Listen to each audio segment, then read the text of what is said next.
Welcome to the sinister side, where dark stories and hidden truths come to light. Before we begin, tell us in the comments which country you're watching from and what time of day it is for you. Now, let's uncover the sinister side. Don't forget to subscribe and hit the bell so you never miss a chilling story. In the rolling hills of Virginia, where the sun dipped slowly over fields of tobacco and cotton, the plantation of the Montrose family stood as a symbol of wealth, power, and tradition. It was a sprawling estate, with white columns that gleamed in the morning light and rows of magnolia trees that lined the long carriage drive. Every detail of the estate, from the manicured gardens to the servants bustling in the background, spoke of generations of privilege and the carefully cultivated reputation of the Montrose family. At the heart of this grandeur was Isabella Montrose, the young heiress whose beauty and status had long made her the subject of admiration, envy, and quiet intrigue among the elite of Virginia. Isabella was the only daughter of Edward Montrose, a man whose fortune had been built over decades through the acquisition of land, plantations, and the labor of hundreds of enslaved people. Her mother, Beatrice, had died when Isabella was still a child, leaving her in the care of a stern yet indulgent father. Edward Montrose believed in maintaining appearances at all costs, ensuring that his daughter's education, poise, and social standing were impeccable. Isabella, in turn, was molded into a figure who could walk into any ballroom, any social gathering, and command attention without uttering a word. Her presence was both luminous and intimidating, a testament to the power her family wielded in the region. From an early age, Isabella understood the duality of her world. On one hand, she was surrounded by luxury, gilded furniture, endless gowns of silk and lace, horses that were pampered like royalty, and servants who anticipated her every need. She learned to play the piano flawlessly, to dance elegantly, and to converse with a grace that made her a jewel among Virginia's elite. On the other hand, she was constantly reminded of her place atop a rigid social hierarchy that depended upon the suffering and subjugation of others. Slavery was not an abstract concept for Isabella, it was the rhythm of her daily life. She witnessed the harshness of labor in the fields, the quiet despair of those who served in the household, and the unyielding control her father held over every life on the plantation. Despite the rigid structure surrounding her, Isabella possessed a restless curiosity and a keen intellect. She would wander the edges of the estate, watching the enslaved people working under the unforgiving sun, noting their movements, their expressions, and the subtle forms of communication they used to endure their lives. Though she was the product of a society that treated them as property, Isabella could not help but feel a complicated fascination with these individuals. She observed them with a mixture of detachment and intrigue, aware that their existence was inseparably tied to her own comfort and status. Yet, even in her gilded cage, Isabella yearned for companionship that went beyond the shallow camaraderie of other young women at the PLA. Plantation balls. Her father ensured that she was always surrounded by well-bred company, young men of wealth, daughters of prominent families, but true friendship was rarer, almost a secret treasure in a world dominated by social expectation and performance. This desire for genuine connection led her to form an unusually close bond with Catherine Langley, a neighbor's daughter who was clever, daring, and equally accustomed to the privileges of wealth. Where Isabella was composed and calculating, Catherine was lively and impulsive. Their personalities complemented each other perfectly, and from a young age they became inseparable.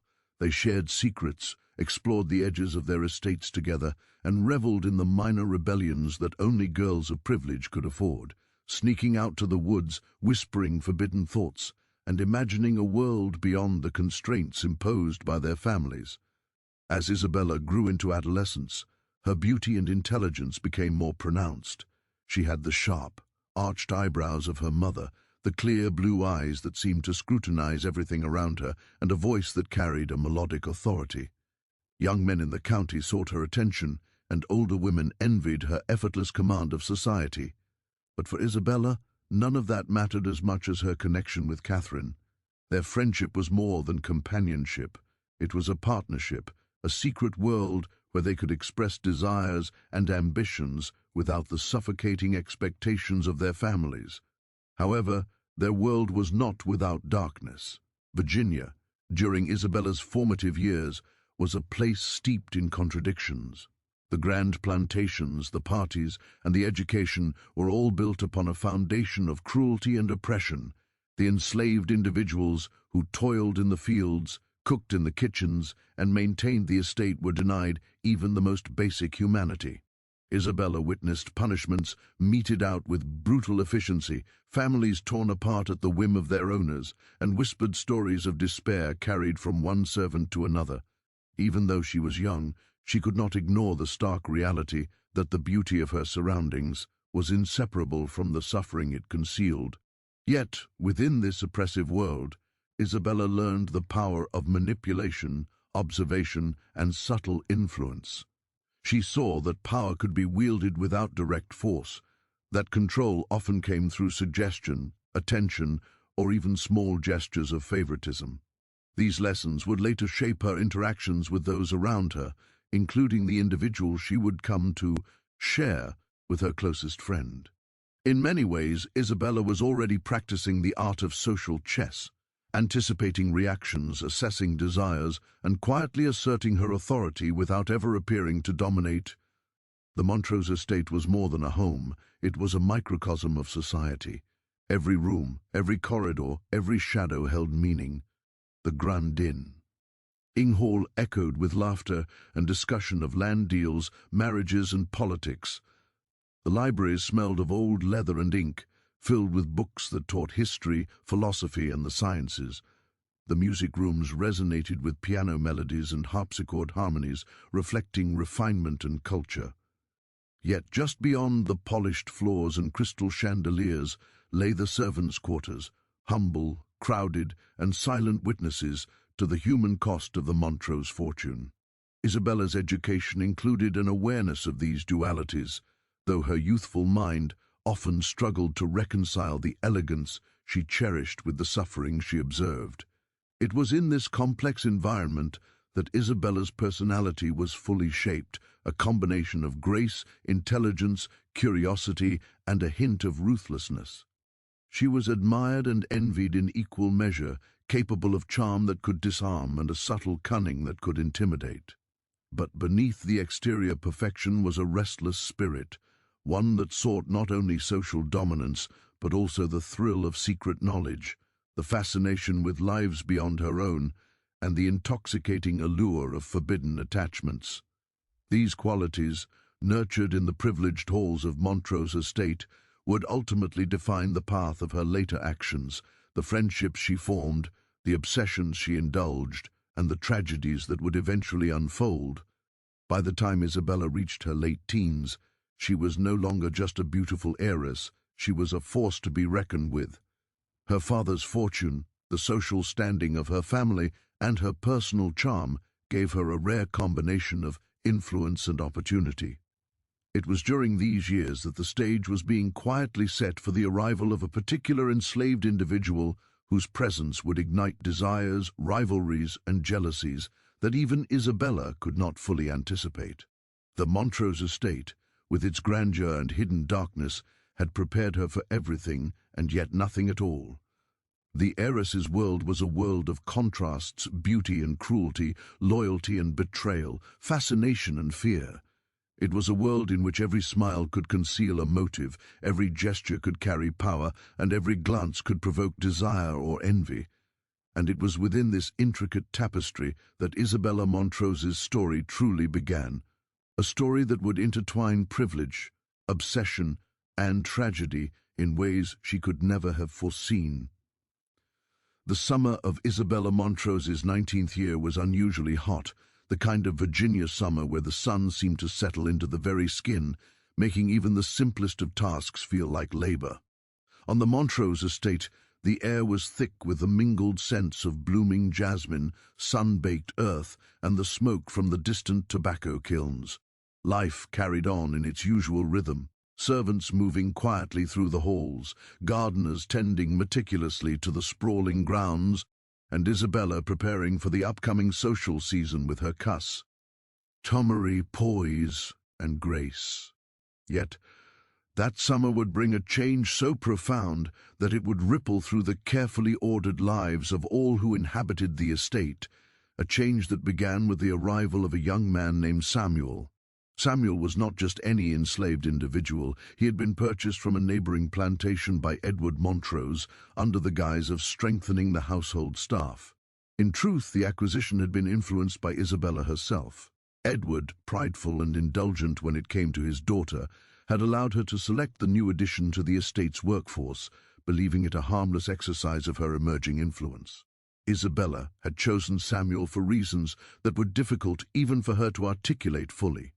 He was strikingly tall, with shoulders that hinted at strength and agility, eyes dark and observant, and a quiet confidence that distinguished him from the many enslaved individuals who had passed through the Montrose estate over the years. There was something about him that drew her attention, an aura of presence that could not be ignored. When Samuel arrived on the estate, he was brought in a covered wagon, accompanied by 2 overseers from his previous plantation. The journey had been long and exhausting, and he arrived with the posture of one who had endured much yet remained unbroken in spirit. Isabella was waiting at the grand front entrance, her skirts rustling softly in the humid breeze, her gaze sharp as she appraised him silently. It was, she later admitted, a moment of curiosity mingled with anticipation. She could not yet articulate why she felt the need to observe him so closely, only that the very sight of him set something in motion she did not fully understand. The introduction was formal and restrained. Samuel was instructed to bow, to speak only when spoken to, and to present himself as respectful and compliant. Edward Montrose, as ever, oversaw the interaction with a detached sense of authority. He introduced the young man to the estate's hierarchy, explaining his role in the kitchen, in the fields, and occasionally within the main house. Samuel's responses were measured, polite but cautious, revealing a mind that was quick and attentive. Isabella noted the way he surveyed the surroundings, his eyes taking in the grandeur of the estate, the bustle of the servants, and the subtleties of power that governed the Montrose household. There was intelligence there, she thought, and perhaps even an understanding of the invisible rules that dictated the lives of those who lived under the weight of ownership and expectation. As the days passed, Samuel began to adapt to his new surroundings, performing his assigned duties with quiet efficiency. He worked in the household, tending to tasks that ranged from cleaning and maintenance to attending to guests during social gatherings. Yet it was not simply his labor that distinguished him in Isabella's eyes, it was the way he carried himself, the subtle confidence, and the way he seemed to understand the unspoken rules of the estate without question. Isabella watched him carefully, noting the smallest gestures, the way he moved when servants passed by, the way he addressed the overseers, the way his eyes lingered on the details of the house and its inhabitants. For Isabella, Samuel's arrival opened a new world of fascination. She began to orchestrate moments where she could observe him more closely, sending him on errands that brought him into the main house, asking him to perform tasks under her supervision, and engaging him in brief conversations about his previous experiences. These interactions were always polite, never overtly personal, yet they allowed Isabella a window into a life so different from her own. In Samuel's presence, she felt a mix of power, intrigue, and an inexplicable curiosity that compelled her to learn more about him. But the arrival of Samuel also stirred the dynamics of the Montrose household in ways Isabella had not fully anticipated. The other servants observed the new addition with a mixture of caution and suspicion. They whispered among themselves, noting his height, his strength, and the subtle air of authority he carried, even in submission.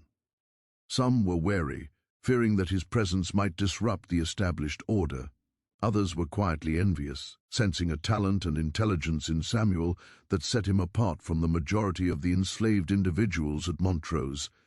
Isabella noticed these reactions and found herself both amused and intrigued by the undercurrents of rivalry and observation.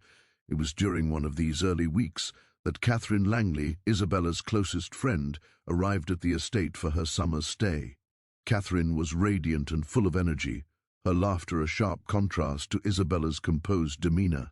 She had been briefed on the arrival of Samuel, but had no real understanding of the effect he would have on the household or on Isabella herself.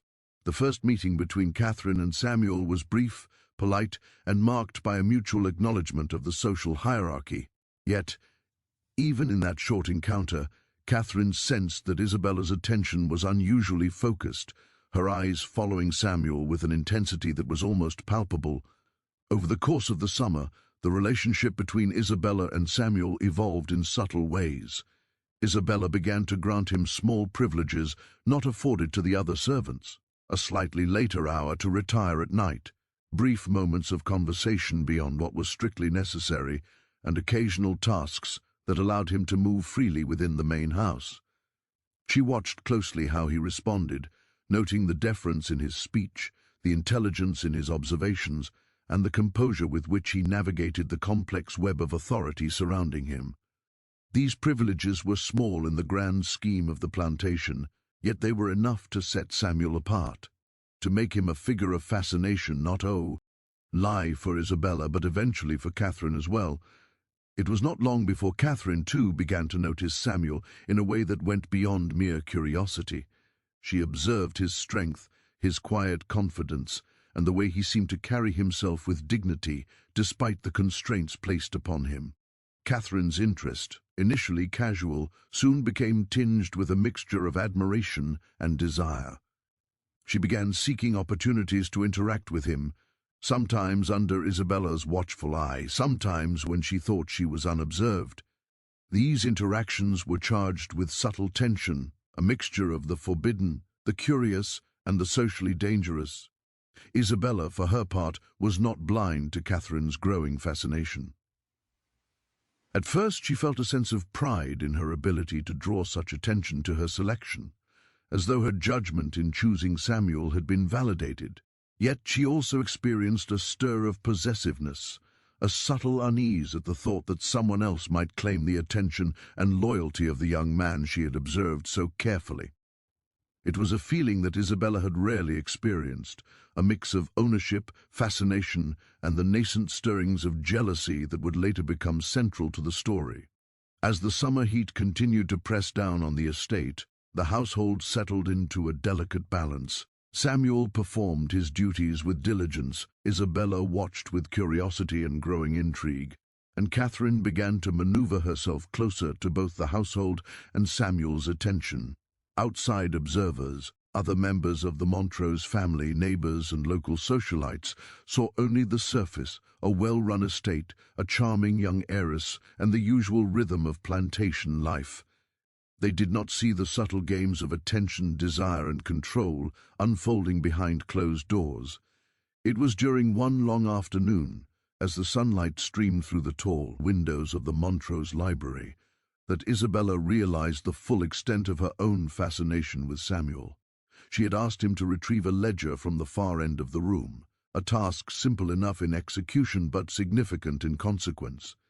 As he moved through the space, his movements precise and deliberate, Isabella felt a curious thrill, a mixture of authority, admiration, and something she could not yet name. The realization startled her.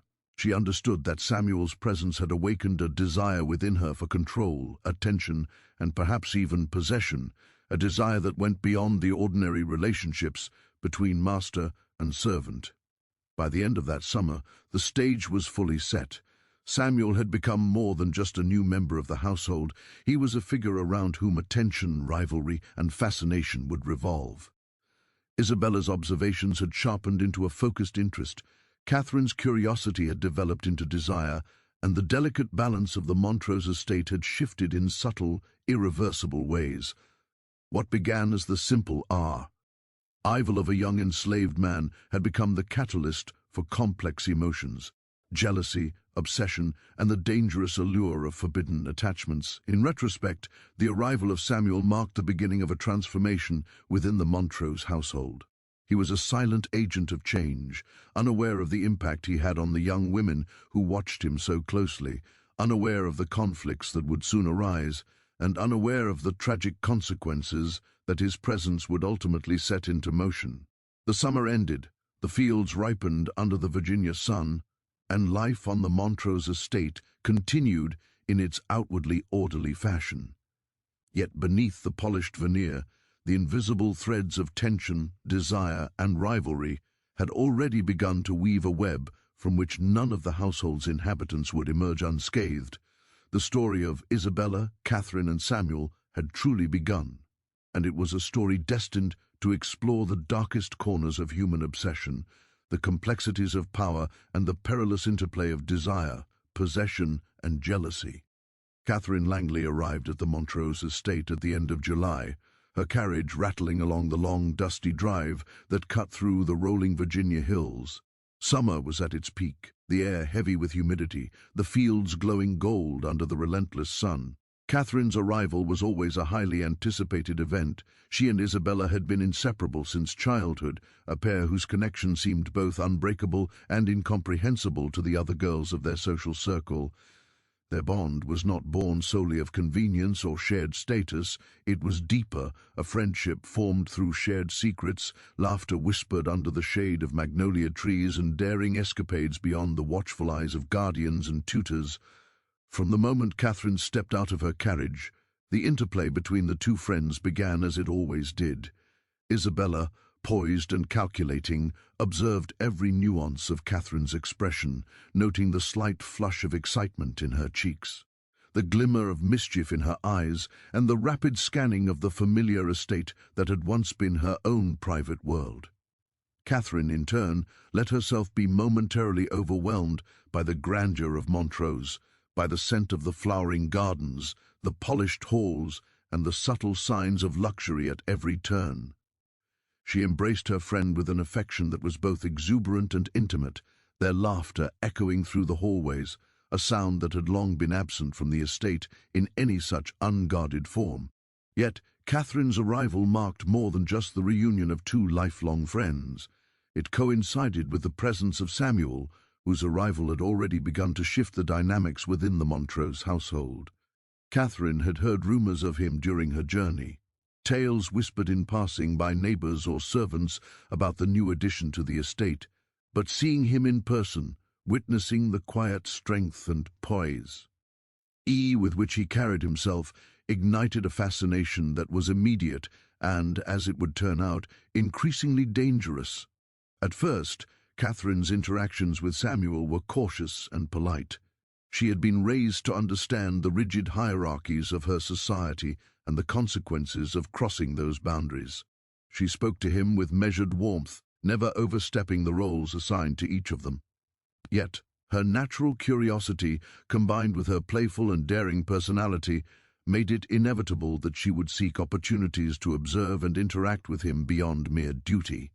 She began noticing the way he moved silently through the hallways, the glint of intelligence in his eyes, and the ease with which he adapted to the subtle rules of the Montrose household, rules that often went unnoticed by the other servants. Isabella, ever attentive, quickly recognized the spark of interest in her friend. A thrill coursed through her at the thought that someone else had noticed what she herself had been observing for weeks: the presence, the poise, the quiet magnetism of Samuel. But alongside this thrill there was a flicker of unease. Isabella's curiosity had always been her own, an almost private indulgence. The idea that Catherine might also draw attention to Samuel introduced an unfamiliar tension into their friendship, a subtle but persistent tug that would eventually grow into something far more dangerous. The first days of Catherine's stay passed in a mixture of leisure and observation. The two friends spent long afternoons wandering the gardens, visiting the stables, and exploring the edges of the estate where the sunlight dappled the ground through the leaves. In these moments, their conversations often circled back to Samuel, though always indirectly at first. "He seems different," Catherine remarked one afternoon as they rested beneath the sprawling branches of a magnolia tree. "There's something about him I can't quite put into words." Isabella's eyes narrowed slightly, a small, almost imperceptible reaction. "Different how?" she asked, careful to sound casual. Catherine hesitated, then shrugged. "I don't know. Strong, yes, but there's a presence, like he notices everything." Isabella nodded slowly, masking the surge of possessiveness she felt, and changed the topic, though the words lingered in the humid air. As the days turned into weeks, Catherine began to test the boundaries of her interactions with Samuel. She asked him to assist with tasks in the main house, claiming curiosity about how the estate functioned. She lingered near him during meals, found excuses to speak with him briefly, and even sought opportunities to observe him during private moments, such as when he polished silverware or prepared rooms for guests. Samuel responded to her attention with the same measured politeness he had shown Isabella, maintaining a careful balance between respect and subtle self-possession. The growing triangle of attention, Isabella, Catherine, and Samuel, was a delicate dance. Isabella had introduced Samuel to the household, had allowed him privileges that no other servant enjoyed, and had cultivated a sense of fascination that bordered on obsession. Catherine, with her natural charm and boldness, now threatened to intrude upon that private interest. Isabella felt a stir of jealousy she had never experienced before. It was not merely envy of Catherine's attention towards Samuel, it was the fear of losing control over something she had come to regard as her own, a mix of fascination and possessiveness that was entirely new and disquieting. Despite this tension, the two friends maintained an outward appearance of harmony. Catherine's charm and wit complemented Isabella's calculated poise, and together they became the center of social activity on the estate. But beneath the surface, the first threads of rivalry were being spun. Isabella began to orchestrate interactions with Samuel more deliberately, assigning tasks that would bring him into proximity with her, while subtly guiding Catherine's encounters to less consequential moments. Catherine, perceptive as ever, noticed these maneuvers but chose to respond with playful defiance rather than open confrontation, a strategy that both amused and frustrated Isabella in equal measure. The household staff, too, began to sense the subtle shifts in dynamics.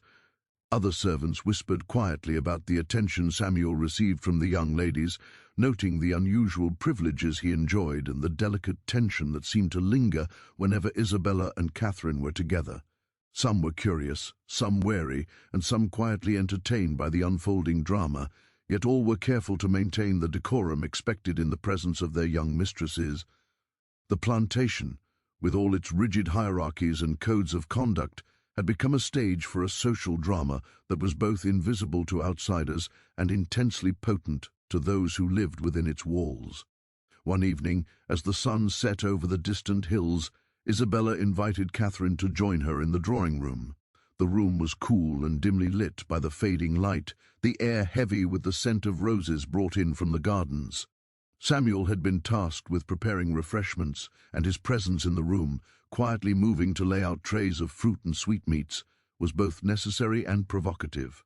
Catherine watched him with an intensity that Isabella could not ignore, her gaze lingering longer than polite observation dictated.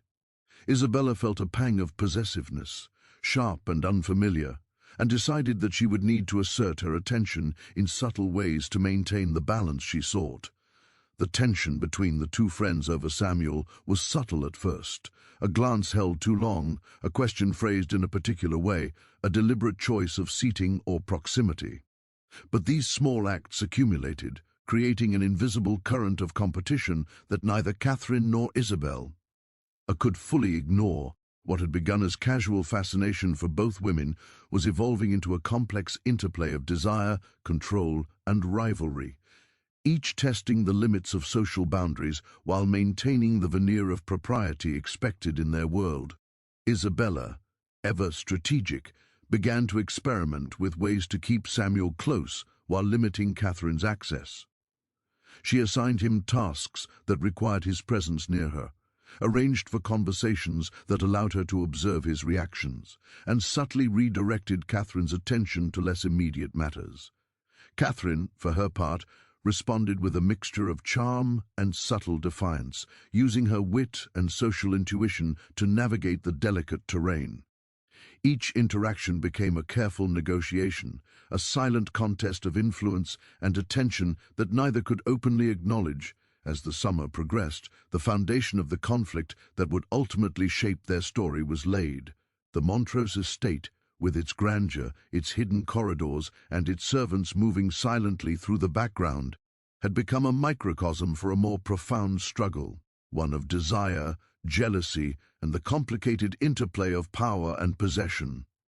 Samuel's presence had introduced an element of unpredictability, a catalyst for emotions that neither Isabella nor Catherine fully understood, yet both were compelled to respond to. By the time the first hints of autumn appeared, the air cooling slightly, the fields beginning to take on the muted tones of harvest, Isabella and Catherine's friendship had been irrevocably altered. The bond they had shared since childhood remained, but it was now layered with complexity, tension, and unspoken competition. Samuel was no longer merely a new addition to the household. He was the focal point of fascination, desire, and subtle rivalry, a presence that illuminated both the strengths and vulnerabilities of the two young women. The arrival of the best friend, Catherine, had changed everything. What began as a joyful reunion became a delicate dance of observation, influence, and possessiveness. The stage was set for the conflicts, jealousies, and ultimately tragic consequences that would emerge in the months to come. And as the sun set over the rolling Virginia hills, casting long shadows across the Montrose estate, an invisible tension hung in the air, one that would grow, deepen, and eventually consume all those involved. By the time late summer rolled into early autumn, the Montrose estate had settled into its usual rhythm of quiet elegance and hidden tensions. Isabella and Catherine, though outwardly inseparable, now navigated a more delicate balance in their friendship, each subtly aware of the fascination they both shared for Samuel, the young enslaved man who had become the unspoken center of their attention. What began as casual observation and polite curiosity had now evolved into something far more potent, a shared secret, a private knowledge that bound the two free. NDS together while simultaneously threatening the foundation of their loyalty to each other. It began innocuously enough. One afternoon, while Catherine assisted Isabella in preparing the drawing room for a small gathering of neighbors, the two of them watched Samuel as he carefully polished the silver candlesticks and arranged the delicate porcelain tea set. His movements were precise, deliberate, and entirely self-contained, yet there was a quiet elegance to the way he performed each task that neither young woman could ignore. Isabella's eyes lingered on him longer than necessary, noting the subtle tension in his muscles and the careful grace with which he carried himself. Catherine, standing beside her, felt a similar pull, a mix of admiration and intrigue that made her pulse quicken. It was then, almost simultaneously, that both girls realized they were witnessing the same private fascination. They exchanged a glance, a fleeting acknowledgement of an unspoken understanding. Samuel was no longer just a servant. He had become a figure around whom their curiosity and attention coalesced. That moment, fleeting and delicate, marked the birth of the shared secret. From that day forward, Samuel's presence was no longer merely a matter of household routine. He became a private, almost sacred focus of attention, a source of fascination that neither Isabella nor Catherine would openly discuss with anyone else. The secret itself was complicated. In a household governed by strict hierarchies, where the roles of master and servant were clear and unquestionable, Isabella and Catherine's fascination bordered on taboo. To feel desire, curiosity, or even an emotional attachment toward an enslaved individual was to acknowledge an impulse that society deemed improper, even dangerous. Yet, in the private confines of their shared spaces, the gardens, the drawing room, the hidden alcoves of the estate, they allowed themselves to explore these feelings in silence. Their shared secret was a delicate balance. They did not speak of it aloud, yet it shaped their interactions, their laughter, and even their silences. At first, the secret served to deepen their friendship. The knowledge that they both shared an interest in Samuel created an intimacy beyond the ordinary. They confided in each other in subtle ways, exchanging glances, gestures, and coded phrases that only they could understand. It was a bond forged in curiosity and desire, a shared understanding of something unspoken that simultaneously thrilled and unnerved them. They would whisper observations about Samuel's behavior, debate the meaning of his expressions, and speculate about the hidden depths of his character. These exchanges, innocent in their surface appearance, were charged with an intensity that neither had experienced before, yet as the secret deepened, so too did the complexities of their feelings. Isabella, who had long been accustomed to controlling the dynamics of her social world, found Heiress. LF, unsettled by Catherine's growing boldness in observing Samuel. Catherine's playful curiosity, once a source of amusement, now provoked a subtle sense of possessiveness in Isabella. She began to notice the way Catherine lingered near Samuel during tasks, the way her eyes followed him with a mixture of admiration and longing, and the slight excitement in her voice when she spoke of his presence. Isabella's fascination, previously private and controlled, now collided with the awareness that someone else, someone she trusted implicitly, shared the same focus of attention. Catherine, for her part, was equally aware of the delicate tension. She recognized Isabella's subtle claims over Samuel, the ways in which her friend would maneuver the household to ensure that he was near her, and the slight edge in Isabella's tone whenever Samuel's attention strayed. Yet, Catherine was not deterred. Her curiosity and desire were too strong, and the thrill of participating in the shared secret with Isabella added a layer of excitement to her fascination. The secret became a game of observation, a quiet competition that neither could openly acknowledge but which informed every interaction, every glance, and every decision within the estate's walls. The shared secret also altered Samuel's role within the household in ways he could not have anticipated. While he remained dutiful, polite, and attentive to his tasks, the subtle shifts in attention from Isabella and Catherine created a new dynamic. Their curiosity, their fascination, and the private tension they shared imbued his presence with significance beyond his assigned duties. He became a silent participant in a drama that unfolded without his knowledge, a focal point of desire and intrigue that would shape the lives of the young women in profound and irreversible ways. This secret, however, was fragile. Its power lay in its subtlety, in the way it existed without being spoken aloud. One careless word, one unguarded moment, could unravel the delicate balance and expose the hidden currents of desire and jealousy that now ran beneath the surface of the Montrose household. Isabella and Catherine both understood this implicitly. They navigated the estate with caution, orchestrating their interactions with Samuel so that the fascination remained contained, yet always present. They shared smiles, glances, and private jokes that reinforced the secrecy, creating an invisible thread that tied them together, even as it sowed the seeds of potential conflict. Over the course of the season, the shared secret began to influence the behavior of both young women in increasingly pronounced ways. Isabella, whose curiosity had always been disciplined by her need for control, found herself taking deliberate steps to assert her influence over Samuel's attention. She assigned him tasks that required proximity, engaged him in conversation that was subtly more personal than necessary, and observed his reactions with meticulous care. Catherine, equally intelligent and perceptive, responded with a combination of playfulness and determination. She found moments to interact with Samuel in ways that tested the boundaries of propriety, using charm, wit, and subtle gestures to elicit his attention. The interplay of fascination, desire, and competition created a tension that was palpable yet unspoken. The shared secret became a private world unto itself, a place where Isabella and Catherine explored feelings and impulses that society forbade them to express openly. It was a delicate balance of trust and rivalry, a game of observation and influence that deepened their bond while simultaneously planting the seeds of jealousy and conflict.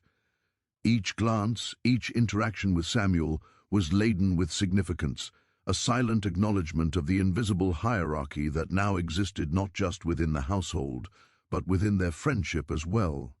As autumn approached, the shared secret reached new levels of intensity. Isabella and Catherine began to orchestrate encounters with Samuel that allowed for closer observation and subtle interaction. They lingered in the same rooms, created opportunities for conversation, and even allowed themselves brief moments of unspoken communication through glances and gestures. Samuel, unaware of the full extent of their fascination, continued to fulfill his duties with precision and dignity, unknowingly participating in a social drama that would soon spiral beyond anyone's control. The shared secret also carried with it a growing sense of danger. Both Isabella and Catherine understood in the back of their minds that their fascination with Samuel could lead to jealousy, conflict, and ultimately heartbreak. Yet the allure was irresistible. The secret had become a source of power, excitement, and identity, a private world in which they could explore impulses and desires that society demanded they suppress. The more they engaged with it, the more they became entangled in the web of observation, possession, and subtle rivalry that now defined their summer. By the end of the season, it was clear that the shared secret was no longer merely a curiosity or a game. It had become a force that shaped the behavior, thoughts, and emotions of both young women. Isabella and Catherine were bound together by it, yet also set on a collision course that neither could foresee in full. Samuel, silent and dutiful, remained at the center, unaware of the intensity his presence had inspired. The Montrose estate, with its grandeur, its hidden corridors, and its ordered routines, had become a stage for a private drama of desire, jealousy, and obsession, one that would only grow in complexity and danger as the months passed. And so the summer faded, the air crisping with the approach of autumn, and the Montrose household settled into a rhythm that appeared outwardly unchanged. Yet beneath the polished surfaces, the laughter, and the polite routines, the shared secret had woven itself into the very fabric of Isabella and Catherine's lives. It was a secret that bound them together even as it set them on a path toward rivalry and tragedy. The stage was set, the players were in position, and the invisible currents of fascination, jealousy, and desire had begun to move with a force that would soon prove irresistible. As the Montrose estate settled into the rhythms of late autumn, the air cooling and the leaves turning gold and crimson, the dynamics between Isabella, Catherine, and Samuel grew increasingly charged. What had once been a subtle fascination, a shared secret that bound the two friends together, began to shift under the pressure of human emotion. The invisible threads of desire and curiosity now carried the first sparks of jealousy, small, almost imperceptible at first, yet potent enough to alter behavior, thought, and intention. Isabella had always prided herself on her composure. She understood the rules of social engagement, the delicate balance between authority and charm, and the subtle exercise of influence. Yet Catherine's presence, combined with the growing attention that both young women paid to Samuel, began to challenge her self-control in unexpected ways. She noticed the way Catherine's eyes lingered on him, the slight tilt of her head when he passed by, and the playful tone she used in conversation, tones Isabella had carefully avoided. These small gestures, seemingly innocent, ignited a surge of possessiveness in Isabella, a feeling she had not anticipated and struggled to suppress. Catherine, in turn, was fully aware of the subtle tension in Isabella's demeanor. She sensed the quick glances, the slight stiffening of posture, and the occasional sharpness in Isabella's voice when Samuel was near. Far from deterring her, this awareness seemed to fuel Catherine's boldness. There was a thrill in testing the limits of propriety, in exploring the boundaries of friendship, and in seeing how far she could draw Samuel's attention without overtly challenging the social norms that bound them. Each interaction became a delicate game of observation and influence, where a glance or a word could shift the balance of power between the two friends. The first true signs of jealousy emerged during a crisp afternoon in the gardens. Isabella had asked Samuel to assist in preparing a small tea for her and Catherine, arranging the tables and placing delicate porcelain cups with precise care. Catherine lingered nearby, commenting on the arrangement with casual enthusiasm, her hand occasionally brushing against Samuel's as she adjusted a napkin or lifted a teacup. Isabella felt a surge of irritation, a sharp, almost physical pang that she could not ignore. The simple act of Catherine's touch, unremarkable in isolation, now carried with it an undercurrent of threat, a reminder that Samuel's presence was no longer hers alone, even if he did not belong to either of them. Isabella's response was subtle yet deliberate. She began to orchestrate moments that would draw Samuel closer to herself, asking for his help in ways that required his attention, positioning herself in his line of sight, and engaging him in conversation that was slightly more personal than necessary. Each of these actions was calculated to assert influence without overtly challenging Catherine's presence. Yet Catherine, perceptive and clever, noticed these maneuvers.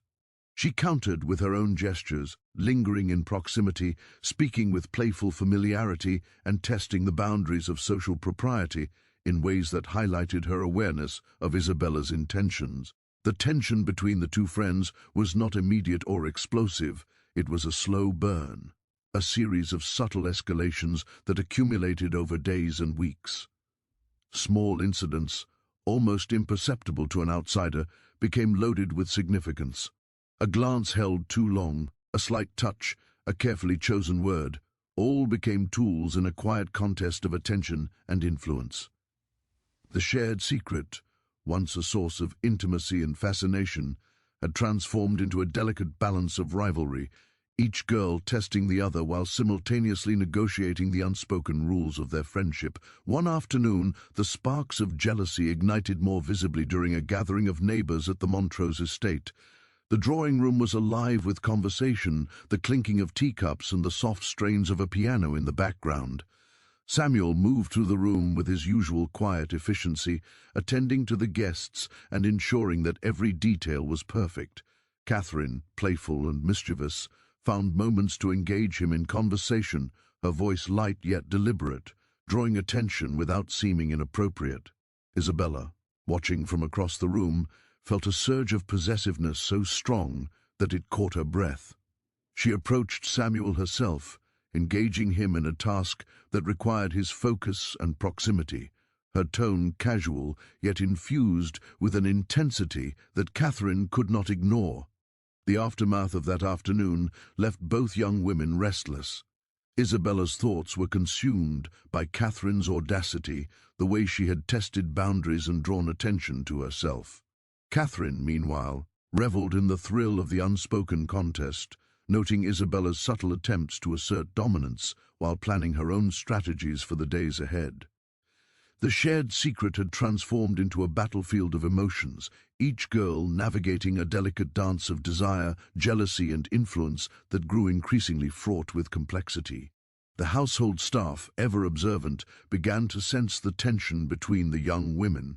Whispers circulated quietly among the servants, noting the unusual intensity of their interactions, the subtle rivalries that seemed to emerge during even the most mundane tasks, and the way Samuel's presence now carried an almost magnetic significance.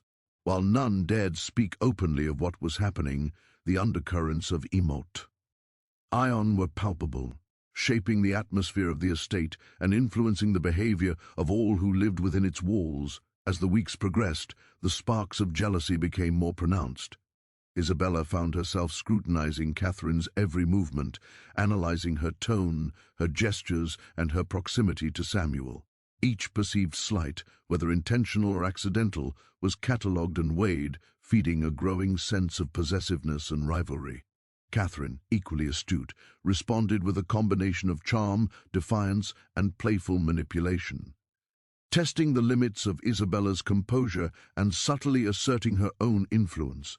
The dynamic between the two friends began to shape the very structure of their days. Conversations, walks through the gardens, and shared activities became arenas for subtle competition, each interaction layered with multiple meanings and unspoken rules. The sparks of jealousy were no longer fleeting. They had become a constant undercurrent, influencing decisions, moods, and the trajectory of the summer. Isabella, who had once moved through the estate with calm authority, now felt the weight of uncertainty and the unfamiliar sting of rivalry. Catherine, invigorated by the challenge, pushed boundaries in ways that were both thrilling and dangerous, testing not only Isabella's patience but the very limits of propriety within the Montrose household. Even Samuel, unaware of the intensity his presence inspired, became an unwitting participant in this growing tension. His measured responses, polite deference, and quiet composure served to heighten the stakes, drawing the attention of both young women in ways that amplified their emotions.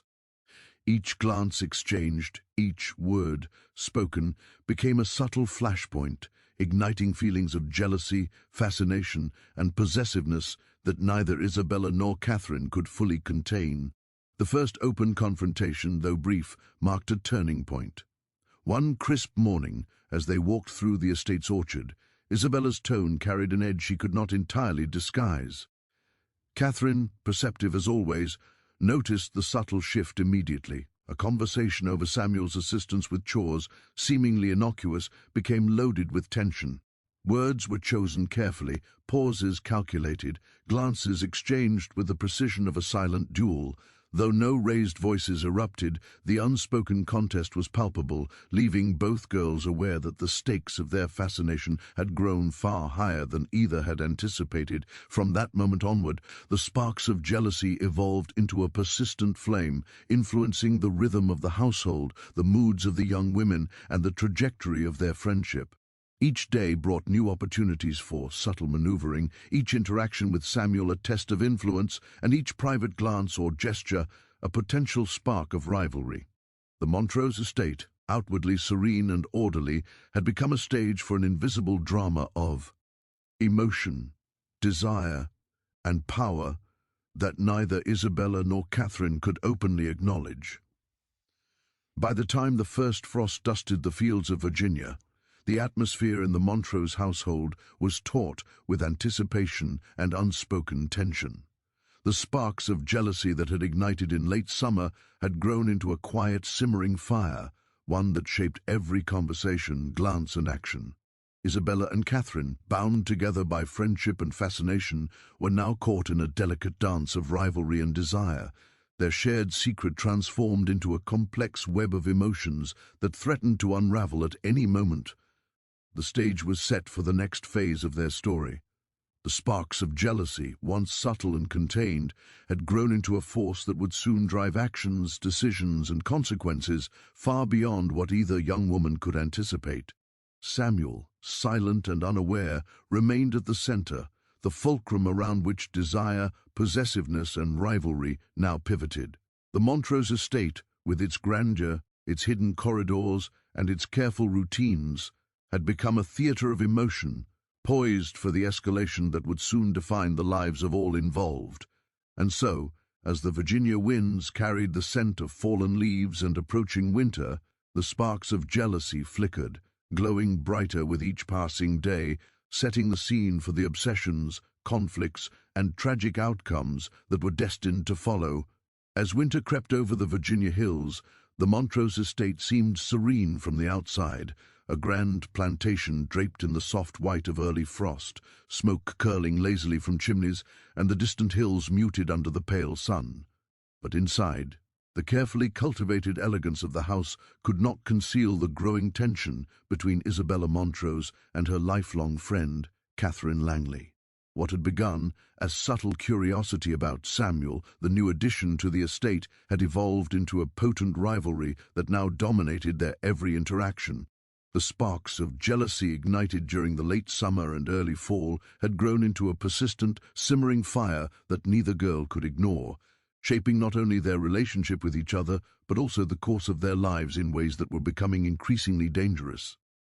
Isabella, who had always been composed and deliberate, now found her thoughts consumed by Catherine's presence and the subtle competition over Samuel's attention. She scrutinized Catherine's every word, every gesture, and every glance, cataloguing the nuances that hinted at a claim she neither wanted to share nor could fully control. Her fascination with Samuel had never been merely physical or idle. It was bound to her sense of power, influence, and identity. The thought that Catherine, her closest friend and confidant, might rival her for his attention stirred feelings of possessiveness that were both thrilling and terrifying. Catherine, in contrast, seemed invigorated by the escalation. She understood, as few did, the subtleties of social manipulation, charm, and observation. Rather than shy away from the competition, she leaned into it, testing Isabella's limits while exploring her own desires. Her actions, though playful on the surface, carried an undercurrent of calculated intent. She lingered near Samuel under the guise of conversation, allowed accidental touches while assisting with household tasks, and smiled in ways that suggested a confidence Isabella could not ignore. Each subtle move was a spark, feeding the growing rivalry and intensifying the emotional stakes between the two young women. The escalation was subtle at first, almost imperceptible to the casual observer, yet profoundly felt by all three individuals at the center of it. Isabella began to orchestrate situations that would place Samuel in her proximity while attempting to minimize Catherine's influence. She assigned him tasks that allowed for closer interaction, folding linens in her presence, assisting with her correspondence, and even walking with her through the estate grounds during the shorter winter days. Her tone in conversation became slightly more pointed, her attention slightly more deliberate, yet always maintaining the veneer of politeness and propriety expected in a society obsessed with appearances. Catherine, however, was far from passive. She recognized Isabella's subtle maneuvers and responded with a mixture of charm, audacity, and playful defiance. She found excuses to spend time in the same rooms as Samuel, lingered longer during household activities, and occasionally spoke in a tone meant to draw Isabella's notice, lightly teasing, yet carefully measured. This silent contest became a delicate dance, where every glance, gesture, and word was loaded with meaning.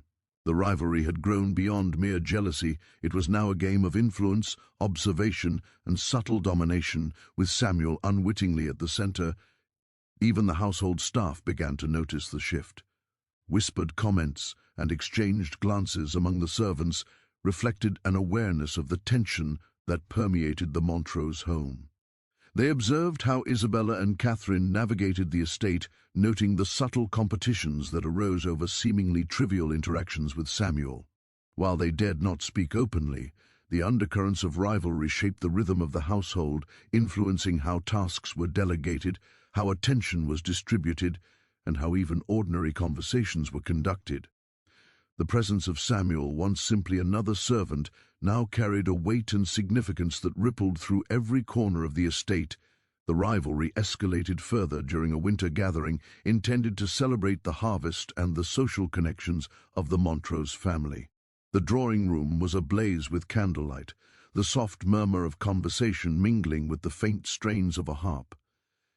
Guests from neighboring estates were in attendance, and the atmosphere was outwardly one of civility, warmth, and celebration.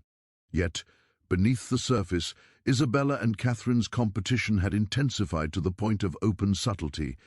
Catherine's laughter rang out more freely than usual, a deliberate effort to draw attention to herself and, by extension, Samuel. She found opportunities to engage him in conversation in ways that were public enough to be noticed but subtle enough to avoid overt scandal. Isabella, sensing the challenge, responded in kind. She engaged Samuel in tasks that required careful attention, orchestrated moments where his eyes would meet hers, and subtly reminded Catherine of the boundaries that social decorum demanded. The air between the two friends was charged with unspoken conflict, their rivalry now observable to those attuned to such nuances, yet invisible to the casual observer. Private moments, however, were where the rivalry became most dangerous. The drawing room, the libraries, and the hidden corridors of the estate became stages for silent contests of influence. Isabella would ask Samuel to assist her in personal matters, arranging books, preparing notes, or tending to her personal correspondence. Catherine would find ways to be present in these same moments, offering assistance, asking questions, or engaging in casual conversation designed to test Isabella's patience and assert her own subtle control. Each interaction carried emotional weight, each glance became a potential flashpoint, and each gesture was carefully noted, catalogued, and counted in a delicate game that neither girl could openly acknowledge. The rivalry also began to manifest in the form of subtle manipulation. Isabella, accustomed to control, began to orchestrate situations to subtly isolate Catherine from Samuel.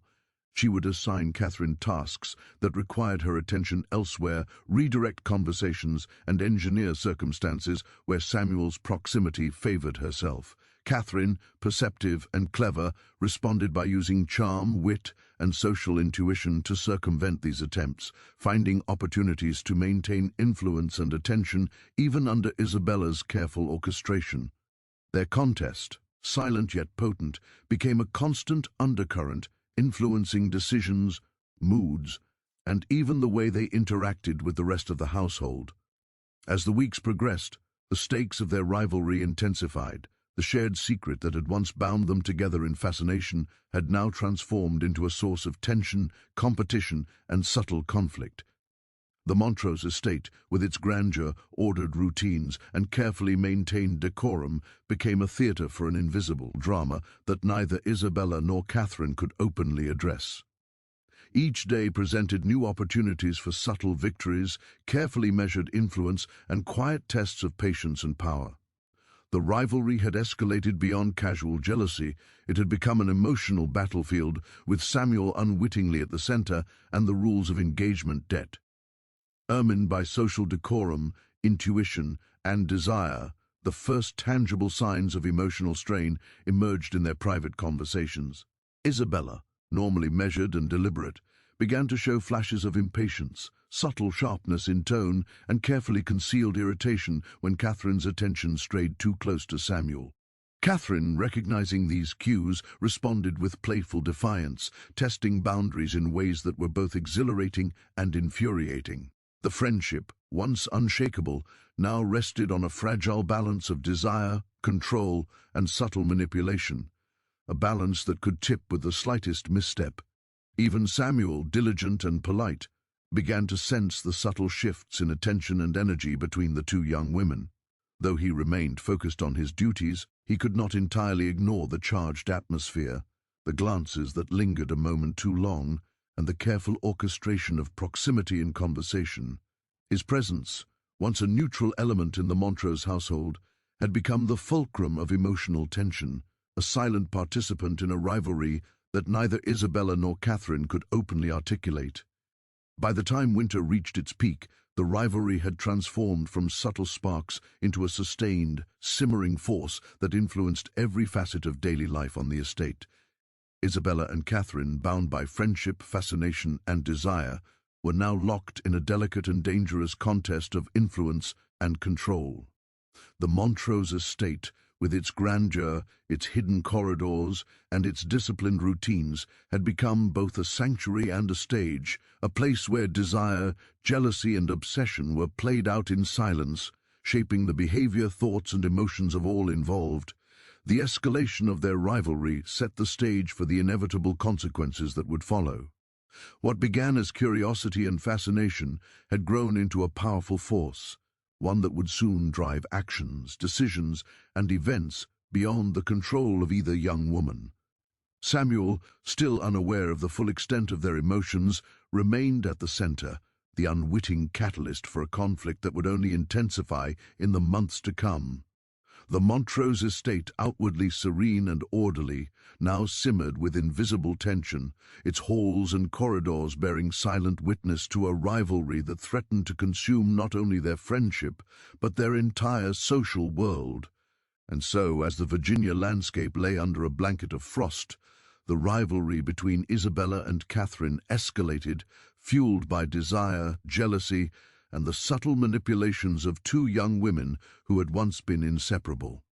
The invisible drama had become a living force, shaping their days, their interactions, and the destiny of everyone within the Montrose household. The stage was set, the tension high, and the inevitable climax, one driven by obsession, jealousy, and human desire, was already beginning to take form.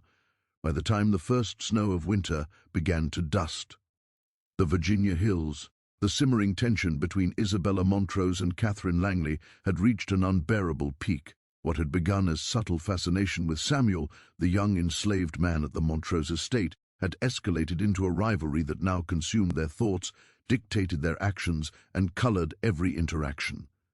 The invisible games of attention and influence that had occupied their summer and fall had evolved into an emotional battlefield, and it was only a matter of time before the pressure erupted into something far more dangerous. The estate itself, with its grand halls and shadowed corridors, seemed to pulse with the weight of unspoken emotions. Isabella moved through the rooms with the same careful grace that had always defined her, yet beneath the surface, her mind was a storm of possessiveness, jealousy, and simmering resentment.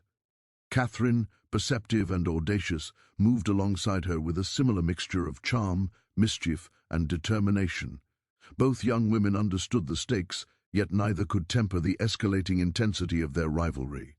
Each glance, each gesture, each word exchanged in the presence of Samuel became a spark threatening to ignite the combustible mixture of desire and jealousy that now dominated their lives. The first incident that hinted at the coming tragedy occurred during a private evening in the drawing room. Snow fell softly outside the tall windows, and the flickering fire cast dancing shadows across the polished wood and elegant furnishings. Samuel had been tasked with arranging firewood and attending to the smaller details of the room, yet his presence had become the focal point of attention for both young women. Isabella, seated gracefully near the hearth, observed him with a mixture of fascination and possessiveness.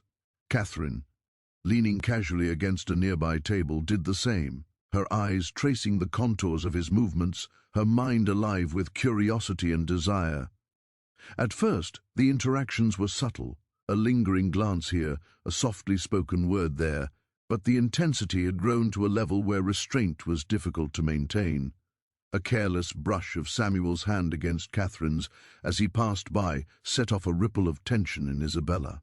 Her breath caught, and she felt the first true sting of fear that her carefully cultivated influence, the attention she had so deliberately guided, might be usurped by her closest friend. Catherine, sensing Isabella's subtle reaction, allowed herself a small, triumphant smile, a gesture that ignited a flash of anger and jealousy in Isabella. The rivalry escalated rapidly over the next few days. Isabella began to orchestrate interactions with Samuel that left Catherine on the margins, assigning him tasks that required proximity to herself, engaging him in conversation that drew his focus, and subtly asserting control over his attention. Catherine, far from discouraged, responded with defiance, using charm, playful teasing, and subtle manipulation to regain influence. The unspoken contest became increasingly heated, each girl testing the other, probing limits, and exploring the boundaries of desire, control, and rivalry. The household, as always, remained outwardly composed. Servants moved silently through the halls, observing the tension with quiet curiosity and subtle concern. Yet even they could sense the intensity that now permeated the Montrose estate. Samuel, still dutiful and polite, began to feel the weight of the emotional currents swirling around him, though he could not fully comprehend their origin. He continued to perform his tasks with grace and precision, yet the glances, gestures, and unspoken contests of his mistresses began to color his every interaction, adding a tension that had previously been absent from the household. The breaking point came one bitterly cold afternoon. Isabella had invited Samuel to assist her in preparing the library for a small gathering of the family and select guests. Catherine, aware of the planned interaction, followed closely, her presence deliberate and unavoidable. Samuel, caught between the two young women, moved with careful attention, unaware of the magnitude of the tension he had helped create. The library, with its tall shelves and flickering firelight, became a stage for confrontation, a private arena where the simmering jealousy that had been building for months could no longer be contained. Words were exchanged, brief, sharp, and carefully measured, but the underlying emotion was unmistakable. Isabella, unable to contain the possessiveness that had been growing inside her, issued a subtle reprimand when Catherine drew too close to Samuel. Catherine, emboldened by her audacity and unwilling to yield, responded with defiance, her tone teasing yet pointed. The exchange, though outwardly polite, carried the weight of months of rivalry, jealousy, and unspoken desire. Each sentence was a calculated move, each glance a silent strike, and the tension in the room was nearly tangible. The confrontation escalated beyond words. In a moment of impulsive emotion, Isabella reached out to remove an object Samuel had handed to Catherine, a gesture that was interpreted as both possession and control. Catherine, equally impassioned, attempted to assert her own influence, and the resulting clash, though brief, left all three individuals shaken. Samuel, startled by the sudden tension and the uncharacteristic behavior of the young women, stepped back, his calm composure momentarily disrupted. The emotional stakes of the rivalry had reached a point where reason and social propriety were no longer sufficient to contain the intensity of their feelings. From that moment on, the atmosphere in the Montrose estate became increasingly strained. The rivalry, once subtle and strategic, now erupted in moments of tension, silent standoffs, and sharp exchanges. Isabella, consumed by jealousy and the need to maintain control, began to act wit. Greater urgency, orchestrating encounters and interactions that would keep Samuel in her immediate presence. Catherine, equally determined, continued to challenge these maneuvers, using charm, wit, and calculated defiance to draw attention and assert influence. The unspoken game had transformed into a series of confrontations, each one more intense than the last, each one pushing the boundaries of friendship, propriety, and social expectation. The culmination of this rivalry occurred during a gathering, on a snowy evening in early December.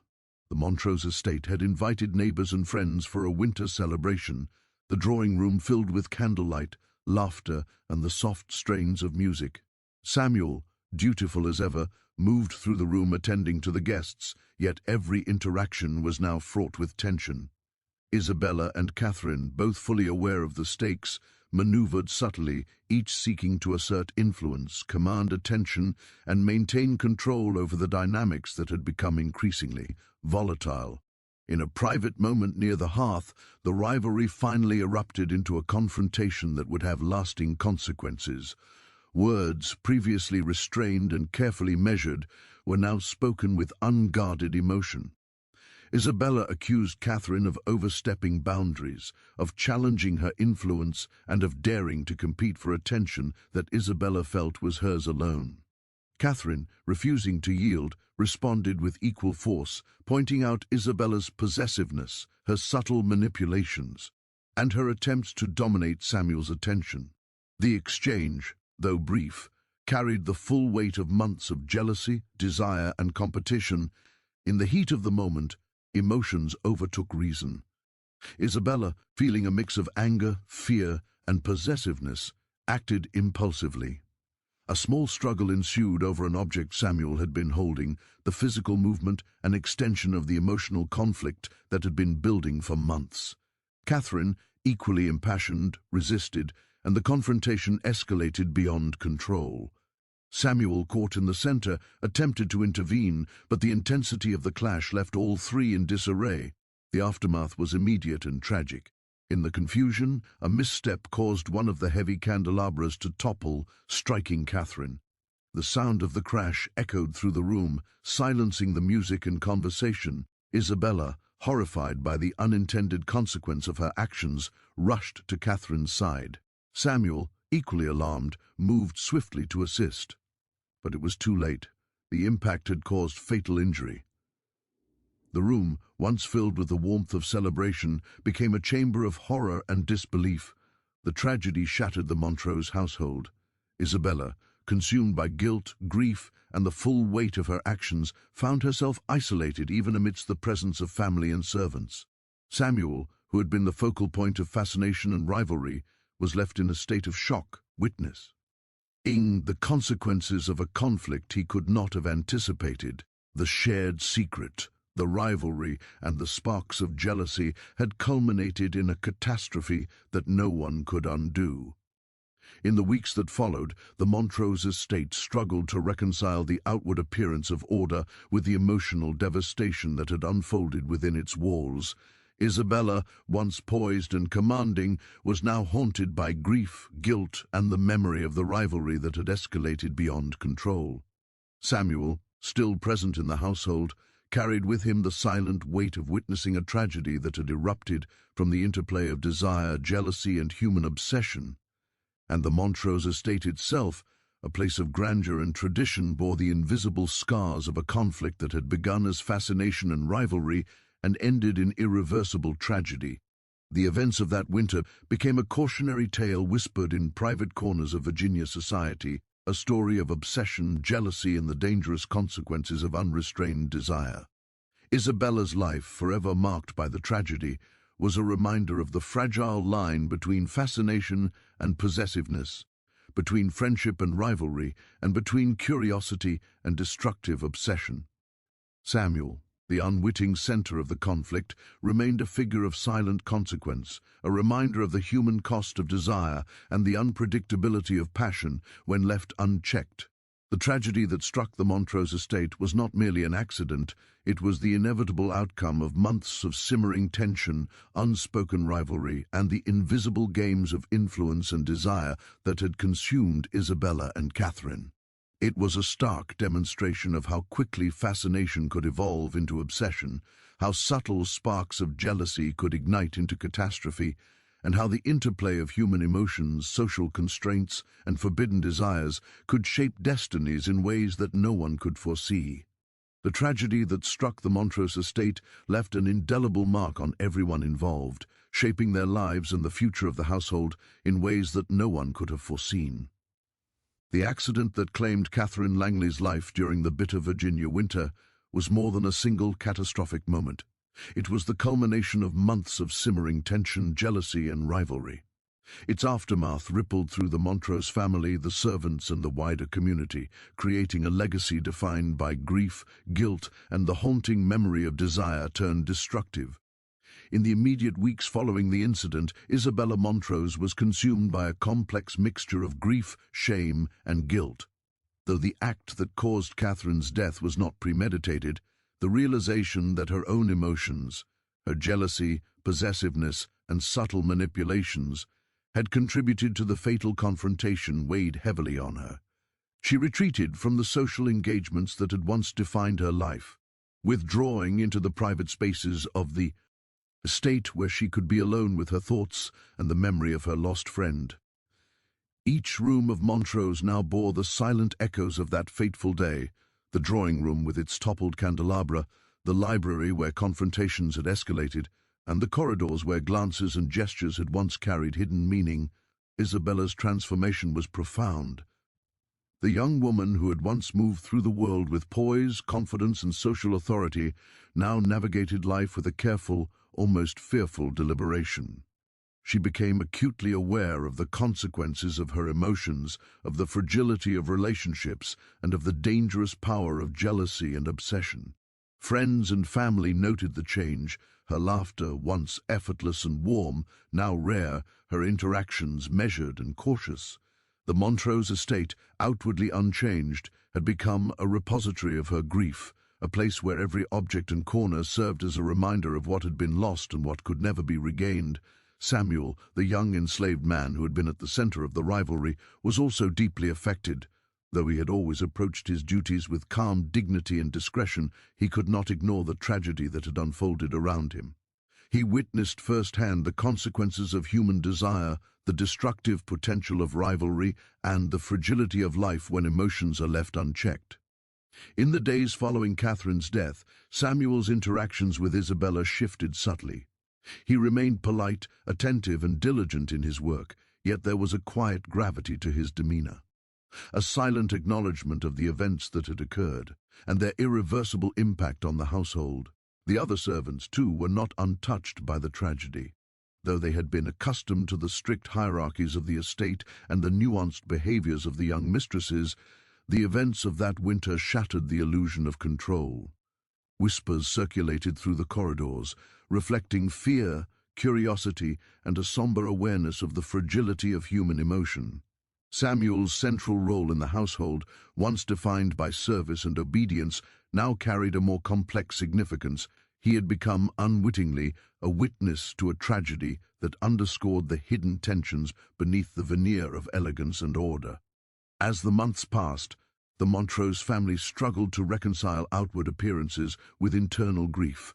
Social engagements continued, letters were exchanged with neighboring estates, and the rhythms of plantation life persisted.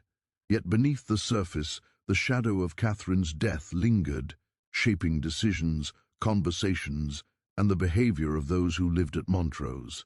Isabella's retreat from public life became more pronounced, her thoughts often occupied by reflections on jealousy, desire, and the delicate balance of human relationships.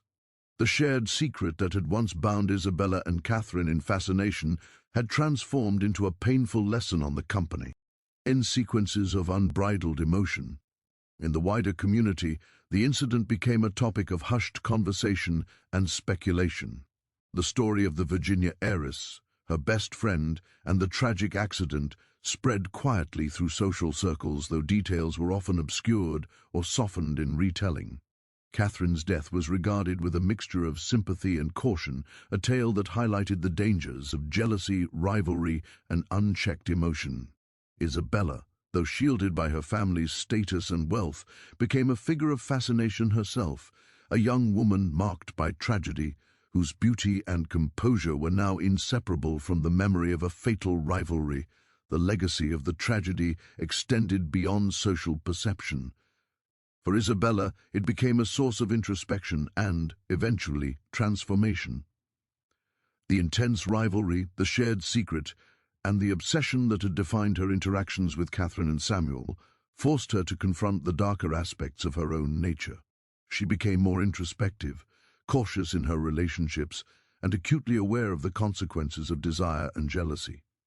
Over time, this self-awareness shaped her approach to both personal and social interactions, instilling in her a sense of humility, restraint, and reflection that had been absent in her younger years. Samuel's role in the aftermath was more complex.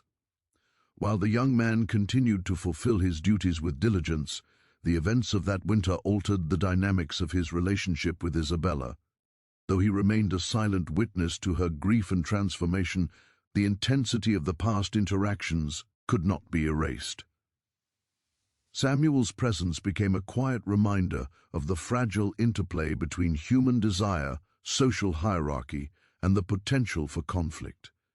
His dignity, patience, and resilience became essential to maintaining the stability of the household, and his quiet influence shaped the recovery of the estate in ways that were subtle yet profound. The Montrose estate itself bore the marks of the tragedy. Though the grand halls, polished floors, and elegant furnishings remained intact, the emotional atmosphere of the household had shifted permanently. The spaces that had once been arenas for subtle rivalry, the drawing room, the library, the gardens, now carried a weight of memory and reflection. The estate became a symbol not only of wealth and social standing, but also of the hidden consequences of human desire, the fragility of relationships, and the enduring impact of loss. In the years that followed, Isabella gradually emerged from her period of withdrawal, though she was forever changed. Her interactions became measured, her friendships approached with care, and her curiosity tempered by the knowledge of what unbridled fascination and jealousy could lead to. The tragedy had instilled in her a cautious respect for the emotional lives of others and a profound understanding of the consequences of actions driven by desire and obsession. She continued to navigate the complex social world of Virginia's elite. She did so with a tempered grace, shaped by memory, loss, and hard-earned wisdom. The legacy of Catherine Langley also endured. Though her life had been cut tragically short, her presence continued to influence the Montrose household and its inhabitants. The shared secret, the rivalry, and the fascination that had defined her relationship with Isabella and Samuel became cautionary lessons, whispered reminders of the delicate balance between desire and control, fascination and obsession. Catherine's memory, preserved in the corridors of Montrose and in the consciousness of those who had known her, remained a poignant symbol of the fragility of human emotion and the irreversible consequences of rivalry, left unchecked. For Samuel, the aftermath was quieter but no less significant. His experience at Montrose had exposed him to the intricate, often dangerous dynamics of human desire, jealousy, and obsession. Though he remained bound by the limitations imposed by slavery, he navigated his role with increased awareness and subtle authority, understanding that his presence carried a weight beyond mere service. His dignity and composure became a stabilizing force within the estate, a quiet counterbalance to the emotional turbulence that had once dominated the household. Ultimately, the tragedy at the Montrose estate became a story of human complexity, a testament to the interplay between desire, jealousy, friendship, and social constraint. It revealed how fascination could evolve into obsession, how subtle sparks of rivalry could ignite into catastrophic consequences, and how the delicate balance of relationships could be shattered by the intensity of human emotion. The Montrose estate, once a symbol of elegance, order, and privilege, became a living testament to the lessons of restraint, reflection, and the enduring impact of loss. In the decades that followed, the story of Isabella, Catherine, and Samuel continued to echo through Virginia society, not as gossip, but as a cautionary tale. Families would whisper of the young heiress, the best friend, and the tragic winter in which jealousy and desire collided with irreversible force.